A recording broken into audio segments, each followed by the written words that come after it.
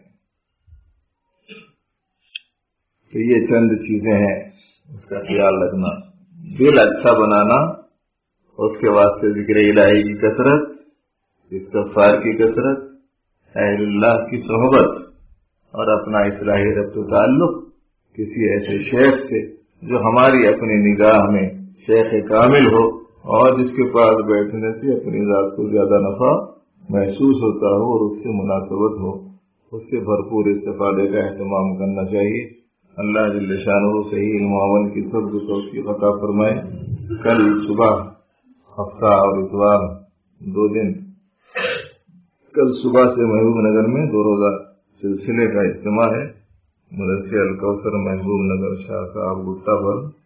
آپ حضرات میں سے جو آج شام پہنچ سکتا ہو رات میں وہاں پہنچ جائے، اور جو کسی وجہ سے رات نہ پہنچ سکے تو کم از کم صبح کی اولین ساعتوں میں، یہاں سے 2-2.5 گھنٹے کے سفر کی مسافت پر ہے، وہ پہنچے تاکہ کم از کم دوسری مجلس سے وہ وہاں کے پروگرام سے فائدہ اٹھا سکے۔ اس کا خیال رکھیں۔ خواتین کو بھی لانا چاہیں تو محرم کے ساتھ خواتین آ سکتی ہیں، اور مخصوص صرف اصلاح کی نیت سے، استفادے کی نیت سے، ایمانی اور دینی اعتبار سے اپنے اندرون میں تحریک بڑھانے کی نیت سے، اللہ کو راضی کرنے کے قصد سے آنا چاہیے، یعنی کہ کوئی اور نیتیں اس میں رکھ لی جائیں، گھر میں رہتے رہتے بیزار ہو گئے چلو 1-2 دن جا کے آ جاؤں گا، اب تک محبوب نگر جانا ہی نہیں ہوا، دیکھیں گے وہ ضلع کیسا ہے، جی اس قسم کی چیزیں نہیں، نیت پاکیزہ رکھتے ہوئے